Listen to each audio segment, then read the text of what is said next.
tetapi jika Bapak tidak terima, marah-marah, protes dengan sakit Bapak ini, Bapak tetap tidak akan sembuh kecuali di waktu yang telah ditetapkan Allah.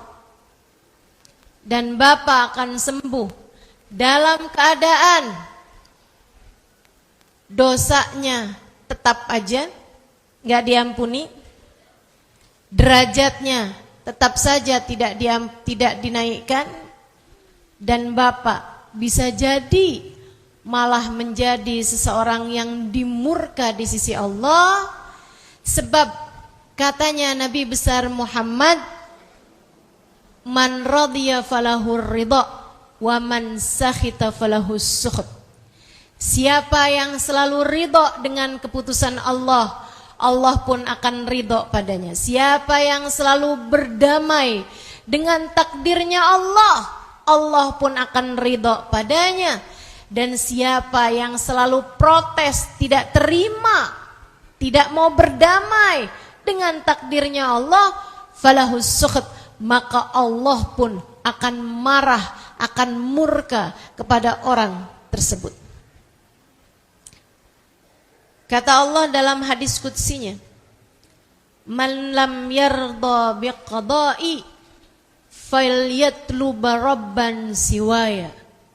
Siapa yang tidak terima, tidak mau berdamai dengan keputusan-keputusanku, tidak mau berdamai dengan takdir-takdirku, silahkan cari Tuhan selain diriku. Serem bener. Apa artinya silahkan cari Tuhan selain diriku? Allah sangat mungkin untuk mencabut keimanan dari orang tersebut yang tidak terima, yang tidak ridho dengan apa yang sudah Allah Subhanahu wa ta'ala takdirkan. Yo, kita semua nih sebagai manusia menjalani takdir kita masing-masing. Allah ciptakan kamu, ada yang tinggi, ada yang pendek, ada yang langsing, ada yang langsung, ada yang putih, ada yang sawo.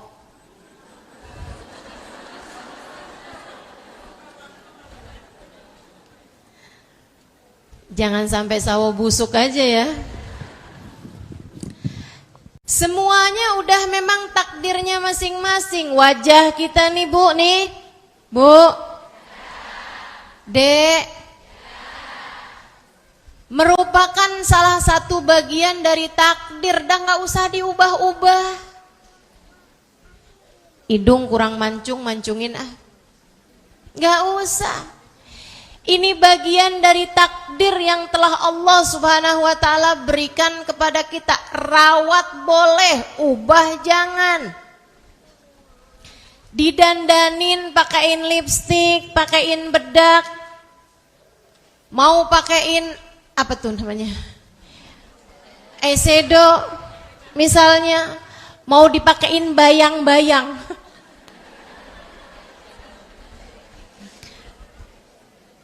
Di hidung biar kelihatan mancung gitu kan.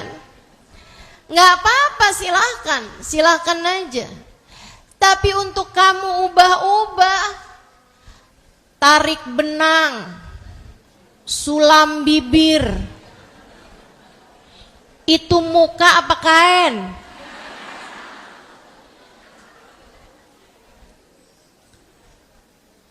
Masya Allah. Bagian dari takdir, terima Bu. Jangan mentang-mentang ada duitnya, kemudian hidung tambah mancung,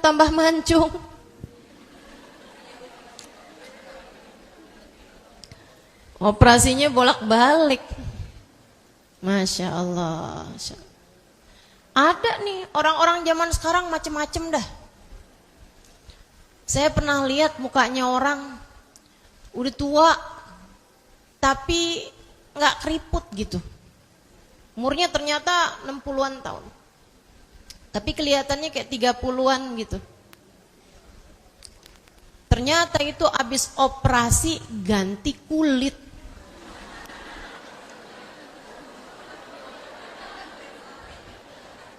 Saya dengernya tuh kayak yang perasaan yang ganti kulit ular dah. Orang zaman sekarang main ganti kulit segala. Dah nggak usah, ya Bu ya. Orang Depok dah nggak usah pakai ganti kulit. Teman-teman saya yang biasa hadir di majelis dah nggak usah pakai begitu-begituan. Tenang Bu. Cantik itu bukan tentang kulit mulus.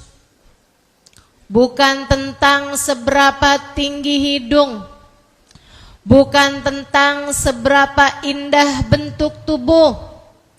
Akan tetapi cantik itu tentang seberapa tinggi budi pekertimu, seberapa indah senyumanmu, dan tentang seberapa dalam cintamu kepada Allah dan Rasulnya. Itu cantik beneran tuh. Hati penuh kasih sayang, itu cantik. Cantik. Jadi jangan pernah berpikir, nih suami saya nih tertarik sama perempuan lain, mungkin karena saya kurang cantik. Saya oplas enggak.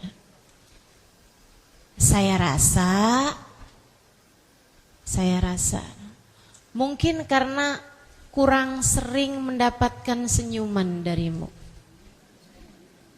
Kurang merasa dihargai olehmu. Atau ya emang mau aja kali.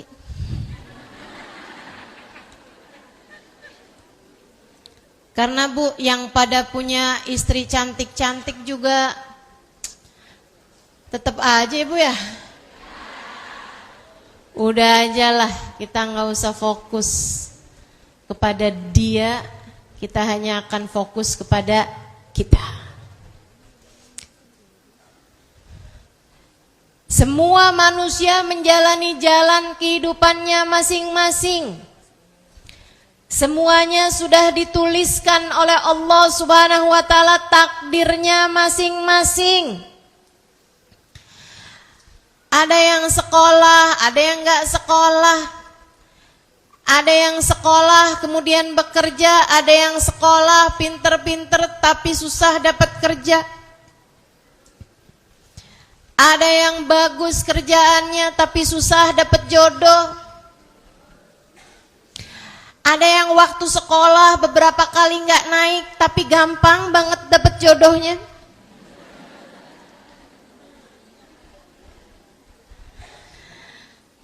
Itu emang takdir. Kita tuh nggak bisa memperkirakan nih orang pinter banget ya, nih bakalannya cepet nih dapet jodoh. Belum tentu. Nih orang nih pinter banget nih, kayaknya kerjanya bakalan bagus. Belum. Ini bakalan kaya raya nih, belum. Saya ingatkan kembali untuk tidak foto, tidak video ya. Teman-teman saudaraku sekalian yang saya muliakan, semua menjalani hidupnya masing-masing. Tapi saya kasih tahu Bu, saya kasih tahu buat semuanya nih, yang kecil, yang besar, yang tua, yang muda, yang pinter, yang gak seberapa pinter, semua yang hadir di majelis ini saya kasih tahu, hidup tidak pernah ideal buat siapapun. Hidup gak pernah sempurna buat siapapun. Hidupnya gak ideal, tapi semoga kamu dapat menjalaninya dengan ibadah yang ideal. Hidupnya nggak ideal, tapi hati kamu, akhlak kamu mudah-mudahan ideal. Hidupnya nggak ideal, tapi semoga pengikutanmu terhadap jalannya Nabi Muhammad ideal. Semoga kita semuanya dapat menjadi hamba Allah yang ideal. Kalau mau nyari hidup sempurna buat seseorang nggak ada. Nggak ada orang hidup nggak pernah sakit, nggak ada. Ada ding, satu orang namanya Fir'aun. Jadi kalau kamu doa, ya Allah saya jangan dikasih sakit dong ya Allah. Di sisa hidup saya ya Allah sehatin aja terus ya Allah. Jangan pernah kasih saya sakit, gatel sekalipun jangan. Flu jangan, sakit kepala jangan. Pokoknya saya mau hidup sehat terus. Kamu lagi doa pengen jadi kayak Fir'aun. Hidup tidak pernah ideal buat siapapun. Semua orang menjalani masa sulitnya masing-masing. Bu, semua orang menjalani ujiannya masing-masing, Dek.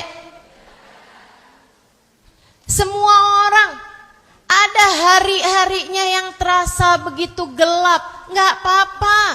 Itu keabsahan menjadi seorang manusia.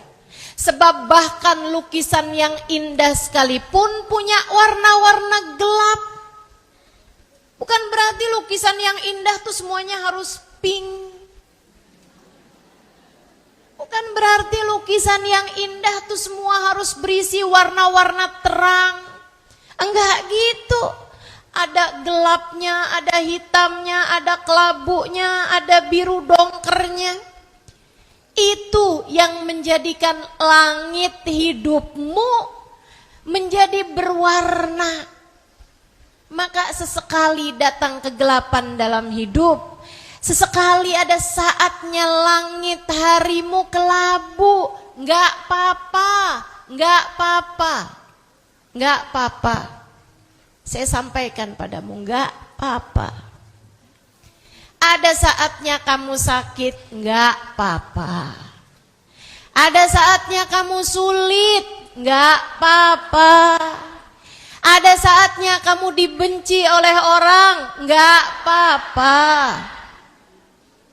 Enggak apa-apa.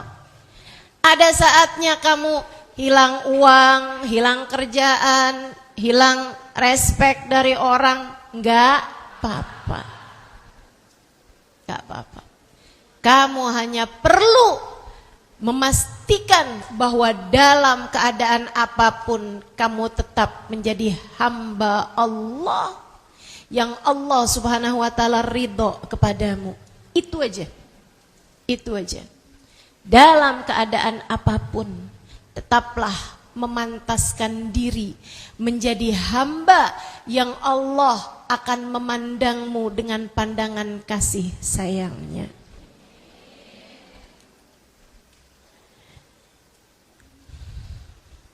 Ibu-ibu, saudariku sekalian yang saya muliakan. Tapi gimana ya Ustazah? Kadang tuh kayak berat banget gitu. Apalagi kalau udah ngelihat tetangga.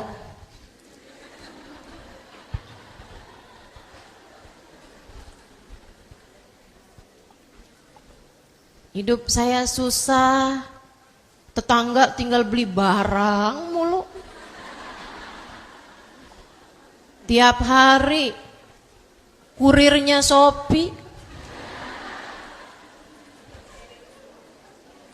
Dateng mulu ke rumah.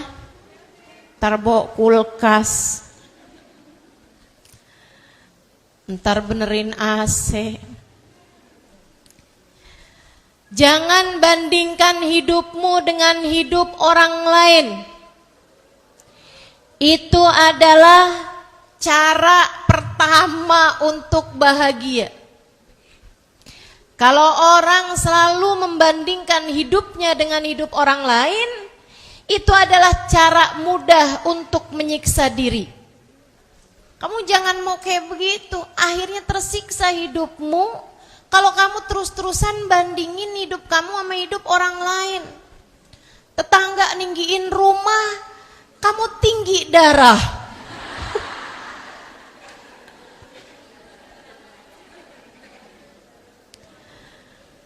Tetangga beli mobil baru, kamu yang diangkut sama mobil ambulan. Jangan. Tenang. Qad ja'alallahu likulli syai'in qadra. Allah Subhanahu wa taala telah menetapkan segala sesuatu. Udah diukur sama Allah. Sudah diukur sama Allah. Kata Allah, la yukallifullahu nafsan illa wus'aha. Allah tidak akan pernah membebani satu jiwa di luar batas kemampuannya. Enggak akan. Ini saya kasih tahu. Semiskin-miskinnya dirimu enggak akan sampai di tingkatan kamu enggak punya makanan buat kamu makan hari itu. Semiskin-miskinnya dirimu enggak akan.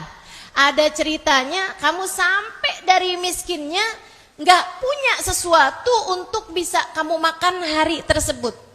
Enggak ada. Mungkin kamu akan kepikiran untuk seminggu depan nih, enggak ada.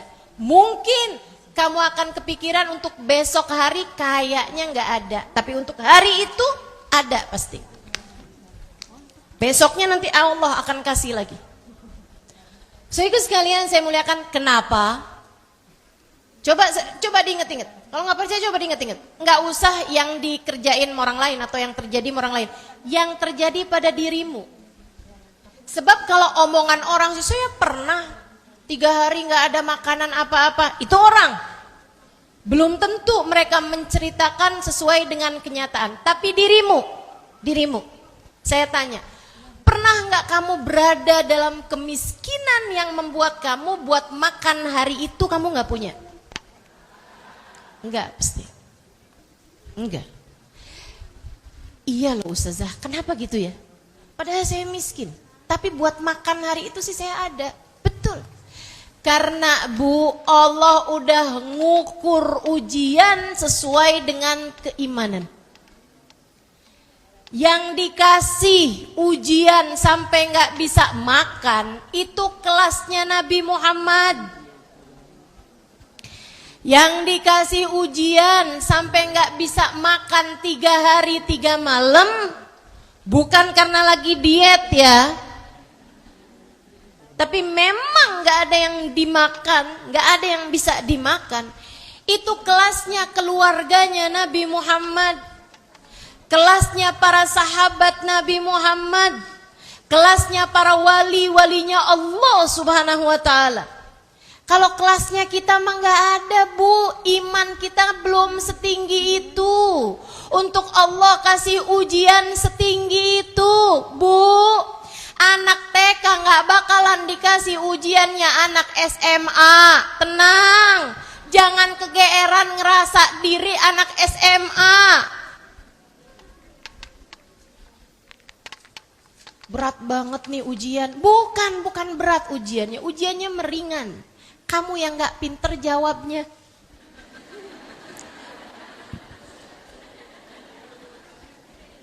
Betul?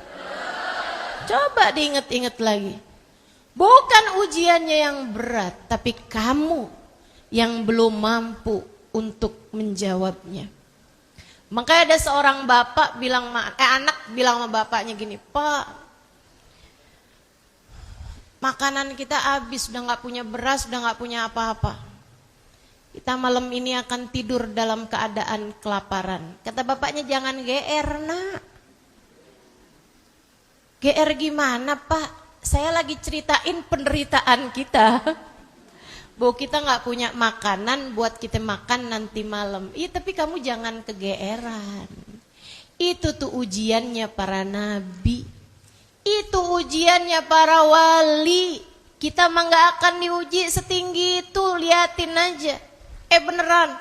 Habis maghrib ada yang kirimin berkatan. Kenduri di dekat rumah tuh, karena ujian kita mah belum segitu gedenya.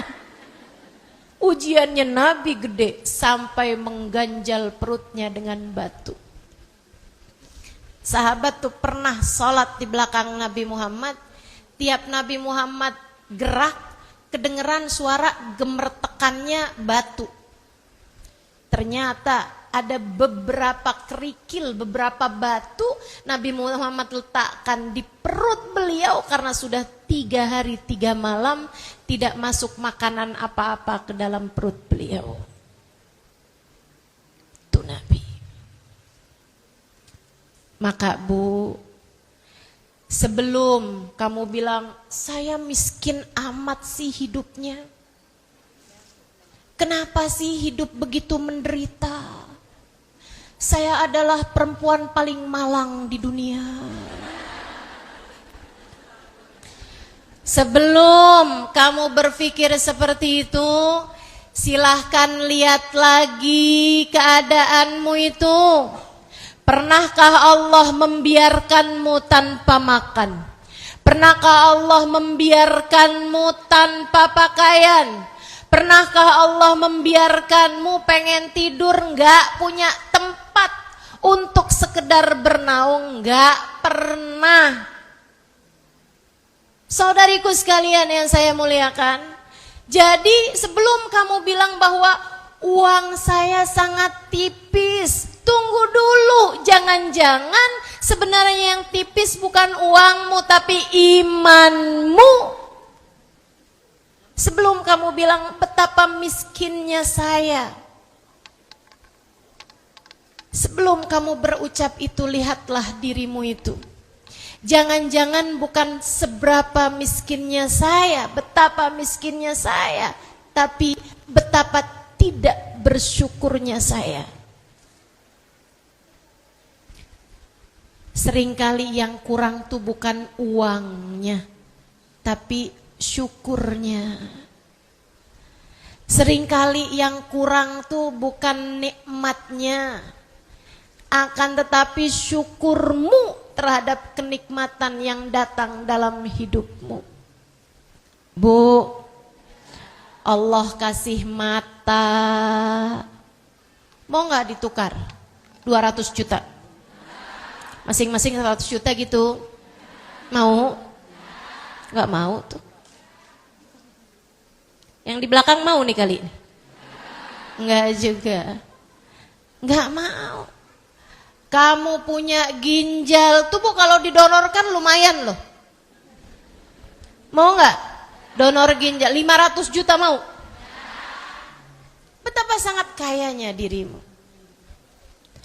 Saudariku sekalian yang saya muliakan, jangan sampai ketidakmampuanmu berdamai dengan takdir yang sedang datang dalam keadaan tidak menyenangkan, membuatmu lupa sama takdir-takdir baik yang datang dalam hidupmu itu.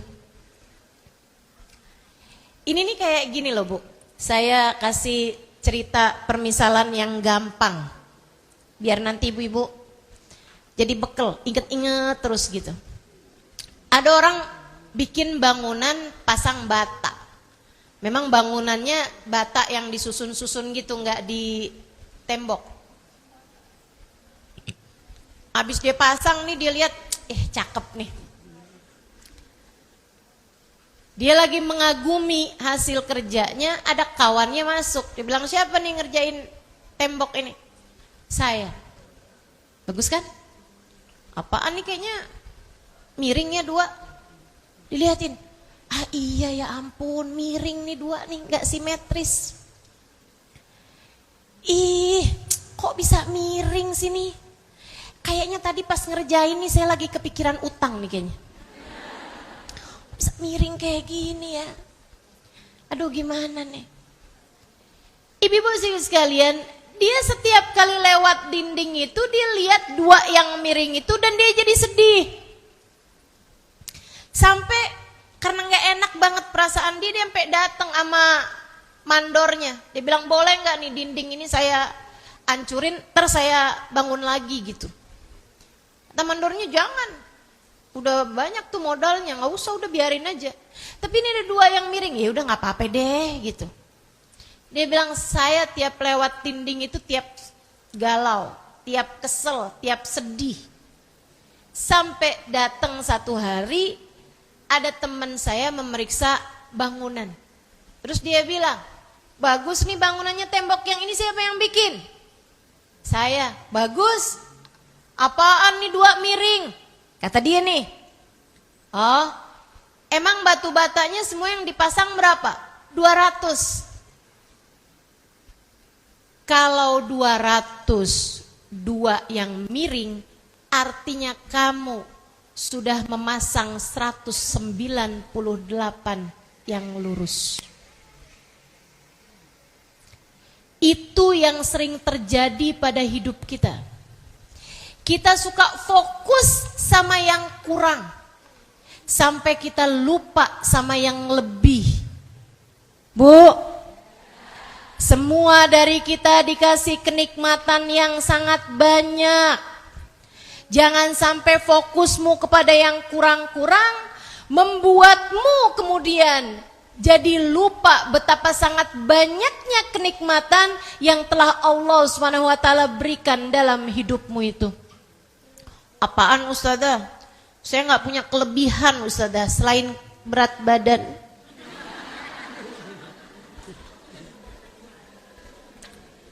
Enggak gitu. Banyak kelebihanmu. Apa kelebihan kita? Nih, saya kasih tahu. Ibu-ibu saudaraku sekalian. Kelebihan kita, Allah anugerahkan kepada kita kenikmatan namanya iman. Kenikmatan yang sangat amat besar. Tidak Allah SWT berikan kecuali kepada hambanya yang dia cinta.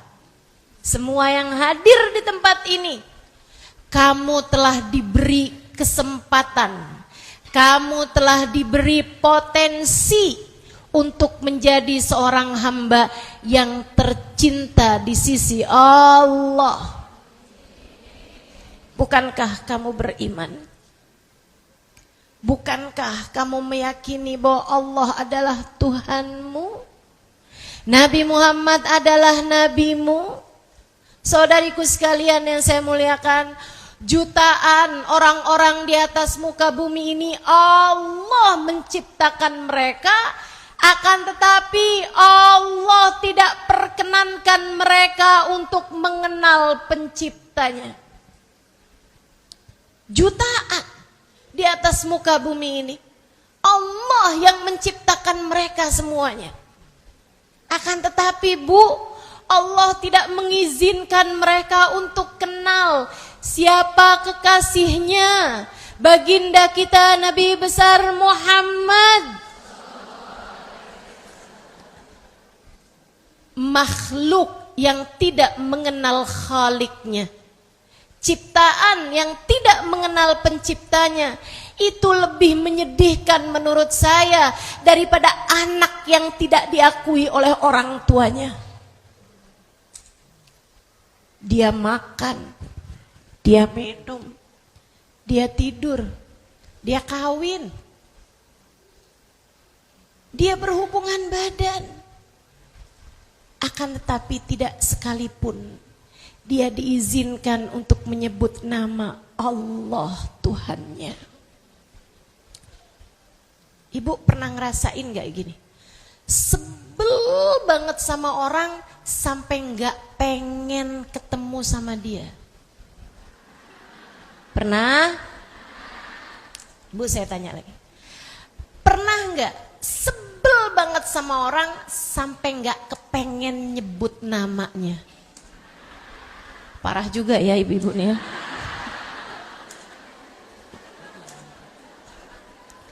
Bu, Allah tuh kayak gitu.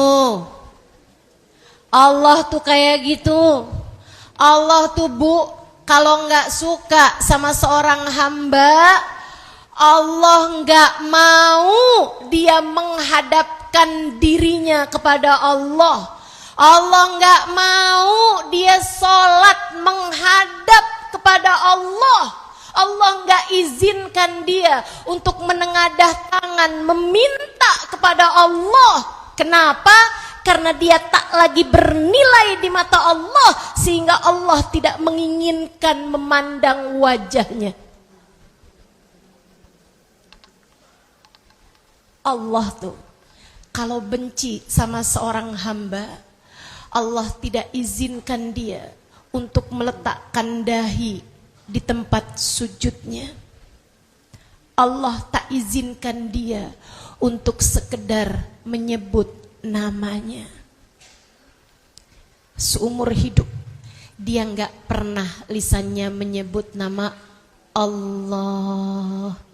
Padahal Allah yang menciptakan dirinya, Allah yang menciptakan lisannya. Allah nggak mau, Allah nggak mau. Makanya Allah begitu cinta padamu. Dibiarkannya kamu sholat, diperkenankannya kamu untuk memanggil-manggil namanya, diizinkannya kamu siang hari ini duduk di masjid untuk mendengarkan tentangnya, diizinkannya hatimu berdebar-debar, diperdengarkan tentang segala sesuatu tentangnya, diizinkannya lisan-lisan kamu untuk menyebut-nyebut namanya dan bersolawat kepada kekasihnya, diperdengarkannya kepadamu firman-firmannya. Apalagi tanda cinta yang lebih besar daripada ini semuanya. Kamu adalah seseorang yang tercinta di sisinya. Jangan pernah iri terhadap siapapun. Kalau ada seseorang yang kamu kepengen iri, irilah kepada mereka yang Allah perkenankan mengingat nama Allah tanpa jeda. Kalau ada seseorang yang kamu irikan, irikanlah mereka yang menyebut nama Allah setiap waktu. Irilah kepada mereka yang selalu bersyukur kepada Allah Subhanahu wa taala apapun saja yang Allah berikan dalam kehidupannya. Merekalah hamba-hamba tercinta di sisinya. Saya kalau ditanya, Ustazah, sepanjang hidup pernah nggak datang rasa iri? Pernah, pernah. Tapi saya nggak pernah iri sama perempuan yang cantik-cantik itu. Apalagi cantiknya hasil operasi. Nggak asli.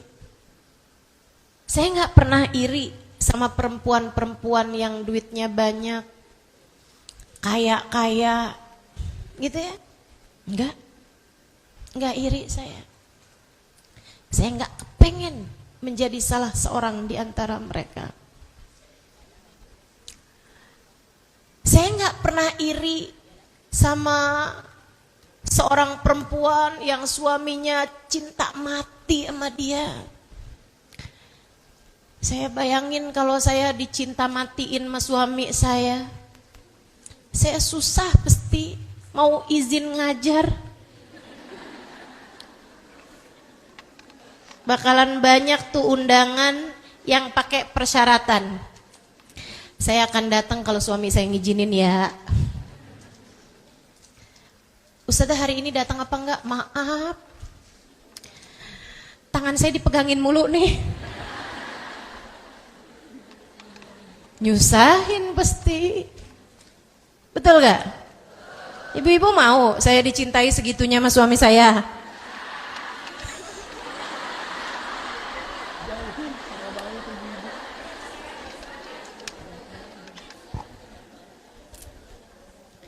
Masya Allah. Saya nggak pernah iri sama siapapun, Bu. Yang saya iriin adalah seorang perempuan yang mengingat Allah tanpa jeda. Yang saya ingin menjadi sepertinya adalah perempuan-perempuan yang bahkan sampai sekarang saya kalau ingat mereka, saya nggak tahu muka mereka di saat lagi nggak senyum. Selalu tersenyum kapanpun dan dimanapun. Karena hati mereka penuh dengan rasa syukur kepada Allah. Bahkan di saat sakit mereka, bahkan di saat sulit mereka, bahkan di saat-saat paling berat dalam kehidupan mereka, ucapan yang selalu mereka sampaikan adalah Alhamdulillah. Luar biasa. Saya ada cerita tuh di buku Bidadari Bumi yang pertama. Perempuan yang saya temui di bis. Boleh lah ya saya cerita lagi. Saya hari itu dapat tugas ngajar untuk daurah. Daurah itu pesantren kilat buat perempuan. Tapi kami buatnya Darul Zahra waktu itu.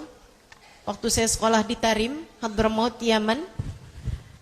Saya dapat tugas mengajar di luar pesantren.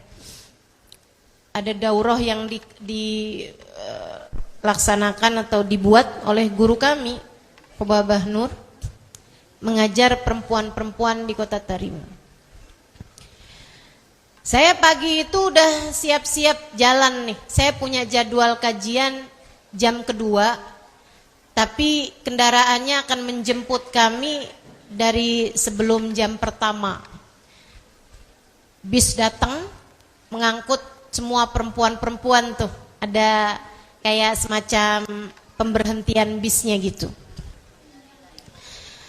Pagi itu saya udah siap-siap, tapi sebelum bisnya datang saya liatin ada angin. Angin di sana tuh suka kelihatan kalau mau berhembus, Bu, kenceng, muter-muter. Gurun pasir tuh anginnya begitu ya. Saya ingat saya punya jemuran. Hampir semua baju saya lagi saya jemur. Itu kalau misalnya nggak saya selamatin, saya takut aja jemuran saya kena angin beliung begitu tuh. Yang akhirnya saya nggak punya baju. Sama yang paling saya khawatirkan, ada Syekh, ada Habib lagi jalan di depan pesantren. Tiba-tiba apa ini? Saya sedih, saya nggak mau jadi perempuan yang begitu. Jadi akhirnya saya naik lagi, saya selamatin jemuran saya taruhin di ember, saya turun lagi, bisnya udah jalan. Untung saya punya ngajarnya jam kedua. Saya telepon kepada pihak Pondok Pesantren Putra Darul Mustafa, saya bilang, saya punya jadwal ngajar di Darul Faqih waktu itu tempatnya, tapi saya ketinggalan bis. Dia bilang, marhaba ustazah, baru silakal bas. Dia bilang, baik ustazah, kami akan kirimin bas. Saya, Bu, dari sejak umur segitu tuh udah ngajar saya. Jadi kalau ibu-ibu nih ada yang bilang, wah Ustazah Halimah nih lagi viral, ada ustazah baru. Bu, saya nggak baru.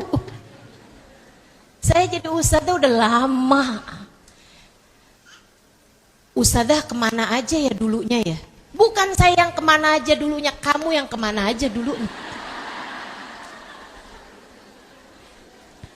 Saya udah lama ngajar, dari tahun 2003 saya mulai ngajar di Jakarta. Sekarang udah tahun 2023, udah 20 tahun saya ngajar. Udah hampir separuh dari hidup saya. Tuh ya, ibu-ibu lihat saya umurnya kayak berapa nih?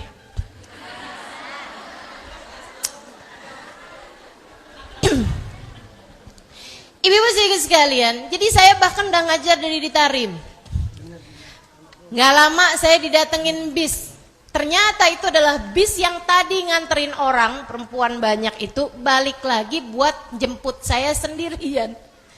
Jadi itu bisnya bis besar yang isi 60-an orang, penumpangnya saya sendirian.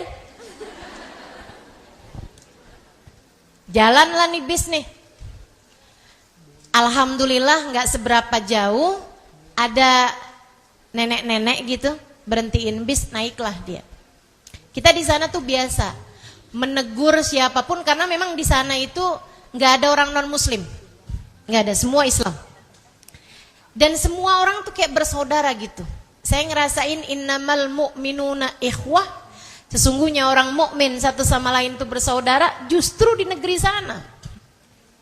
Di kota Tarim namanya. Saya tegur beliau gitu, Assalamualaikum warahmatullahi wabarakatuh, ya Ahbabah.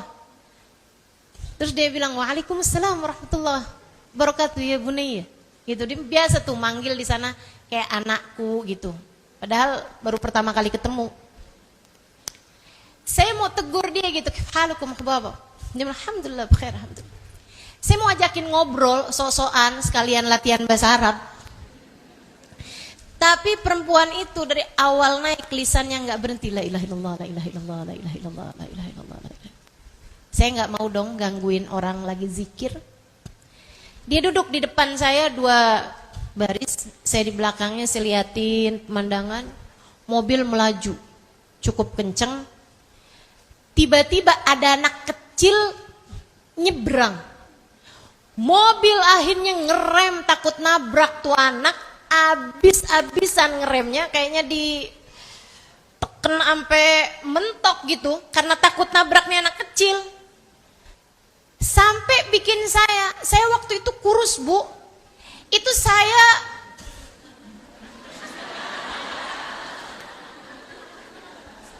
jangan salah. Ibu-ibu sekalian, saya waktu itu kurus banget. Saya tuh begitu dibilang, begitu mobilnya itu ngerem, saya kan itu otomatis kan kita ke belakang terus ke depan kan begitu. Terantuk sama besi mobil depan, bangku depan gitu. Begitunya aja yang kayak begitu gitu. Tapi kan orang kurus lebih bisa menjaga kestabilan badan dibandingkan dengan orang yang lebih berat gitu kan. Perempuan di depan saya, nenek-nenek ini, ibu-ibu sekalian, ini enggak ya, saya enggak lagi ngebully yang beratnya overweight gitu, enggak. Tenang ibu-ibu sekalian, berat badanmu bertambah, insya Allah seberat itu pula lah pahalamu di sisi Allah. Berat badanmu lebih, insya Allah lebih pula kedekatanmu dengan Allah. Terus Bu, saya dengar lagi katanya nih ya, di planet Mars 100 kilo sama dengan 35. 100 kilo di bumi sama dengan 35 berat di planet Mars. Jadi kalau ada orang bilang, kamu kok gemuk banget? Enggak, saya enggak gemuk, saya cuma salah planet.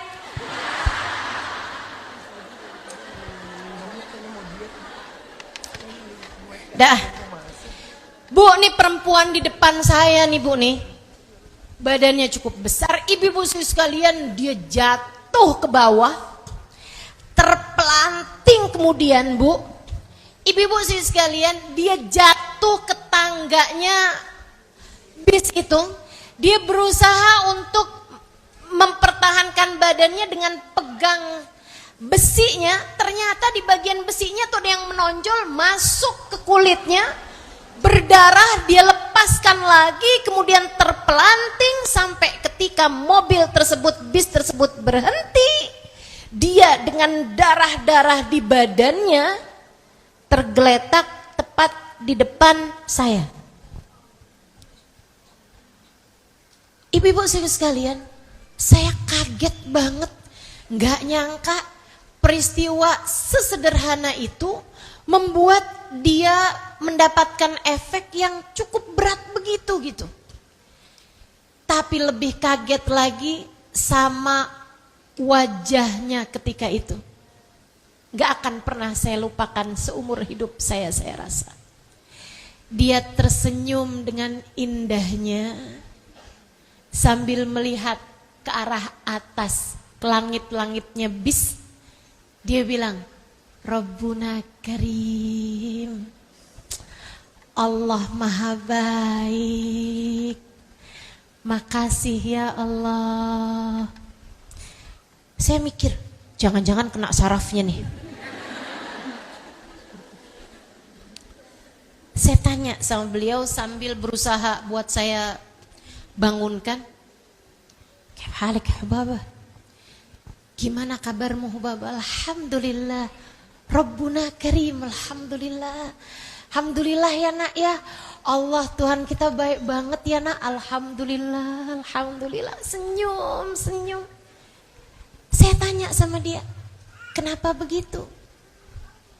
Saya nggak ngerti di mana letak kebaikan Allah yang dia rasa di saat dia sudah dibentur-benturkan sekeras itu, bahkan sampai berdarah-darah badannya kala itu gitu. Saya nggak ngerti letak kebaikan yang dia lihat tuh di sisi mananya. Dan dia dengan senyum sumringahnya, dia bilang, kamu kan pernah denger nak hadisnya Nabi Muhammad, innallaha idza ahabba abdan ibtalah. Allah kalau lagi cinta sama seorang hamba, diujinya hamba tersebut. Alhamdulillah nak, Allah lagi cinta sama kita, alhamdulillah, alhamdulillah. Saya tinggal bengong aja. Sampai saya turun, saya ngajar, habis itu saya pulang, saya makan, terus sampai malamnya. Wajah dia, ucapan dia tidak saya lupakan. Sampai malam hari itu saya ingat saya nggak bisa tidur semalaman. Air mata saya tak berhenti mengalir. Saya merasa malu sekali sama Allah Subhanahu wa taala. Ada hambanya yang bahkan dikasih sakit tetap bersyukur. Ada hambanya yang saat diuji dengan kesulitan tetap bersyukur. Ada hambanya yang di saat dikasih luka tetap berterima kasih kepada Allah Subhanahu wa taala. Sementara saya bergelimang nikmat tidak saya syukuri. Ketika dikasih sedikit ujian, saya tak berhenti meratapi. Di antara hamba-hamba Allah, ada yang mampu mensyukuri bahkan sakit. Ada yang mampu mensyukuri bahkan luka. Ada yang mampu mensyukuri bahkan yang orang lain sebut sebagai derita. Sementara kita dikasih kenikmatan bergelimpangan. Sementara kita dibuat Allah Subhanahu wa taala kesana kemari dengan nikmatnya Allah Subhanahu wa taala yang tak pernah ada putus-putusnya. Kita lupa mensyukurinya. Namun jika dikasih ujian sekecil apapun, kita mendadak merengek-rengek, merasa diri kayak sebagai makhluk yang paling berat ujiannya, merasa diri sebagai seorang yang sebenarnya nggak pantas diperlakukan seperti itu, merasa diri paling menderita, merasa diri bahwa Allah telah memberi ujian yang paling besar dalam kehidupan kita. Bukan. Yang menipis bukan uangmu, tapi syukurmu. Bukan. Yang berat bukan hidupmu, akan tetapi kemampuan untuk berdamai dengan takdir yang belum kamu miliki. Yuk, belajarlah menikmati dan mensyukuri kenikmatan. Suara anak-anak, syukuri. Suami yang tidur sambil ngorok, syukuri. Bu, kalau dia meninggal duluan, saya berani jamin padamu, kamu akan rindu bahkan suara ngoroknya. Beneran. Suara tawa anak-anak, suara tangis anak balita, syukuri. Kamu hari ini duduk di majelis ini, dengerin saya bicara tentang Allah, syukuri. Kamu bisa berkumpul dengan orang soleh soleha. Kamu bisa berkumpul dengan perempuan-perempuan soleha. Bersolawat bersama-sama tadi, syukuri. Ada banyak sekali kenikmatan yang telah Allah Subhanahu wa taala berikan dalam kehidupan kita. Jangan sampai fokusmu kepada sedikit ujian yang Allah berikan membuatmu lupa begitu banyak kenikmatan yang telah Allah Subhanahu wa taala berikan dalam kehidupanmu.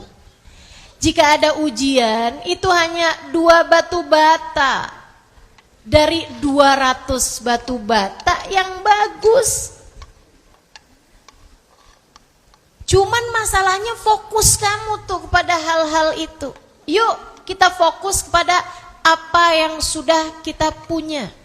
Jangan lihat pada apa yang kamu belum punya. Syukuri apa yang ada.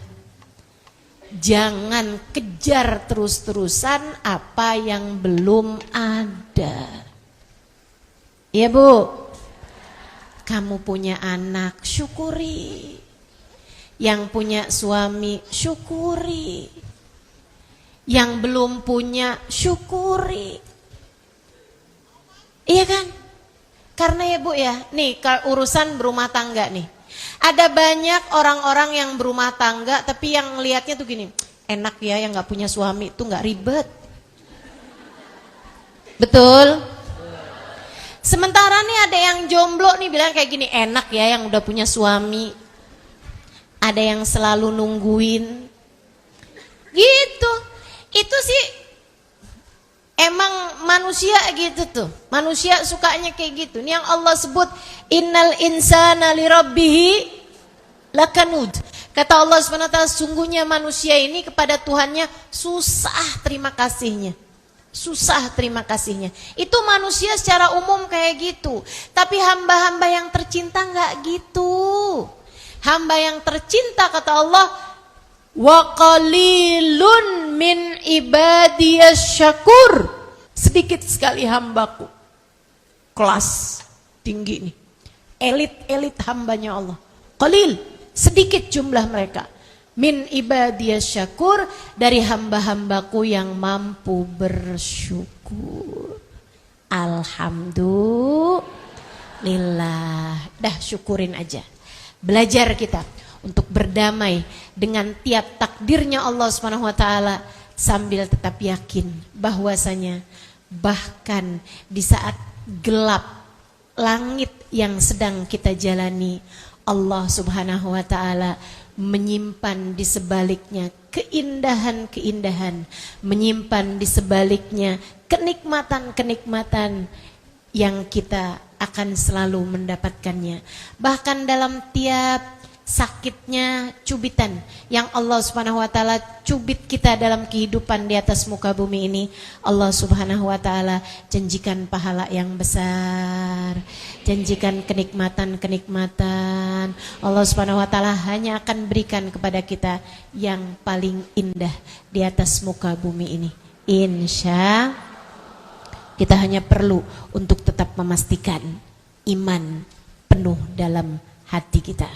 Kita hanya perlu untuk terus memastikan bahwasanya rasa syukur memenuhi seluruh ruang hati kita. Kita jadi hamba Allah Subhanahu wa taala yang beriman dan penuh syukur. Insya Allah kita akan senantiasa menjadi hamba-hamba yang tercinta di sisinya, hidup dalam bahagia, mati husnul khotimah, di akhirat masuk dalam surga. Amin ya rabbal alamin. Rabbana zalamna anfusana wa illam taghfir lana wa tarhamna lanakunanna minal khasirin. Rabbana atina fid dunya hasanah wa fil akhirati hasanah wa qina adzabannar. Dawahum fiha subhanakallahumma wa tahiyyatuhum fiha salam wa akhiru da'wana anil hamdulillahi rabbil alamin.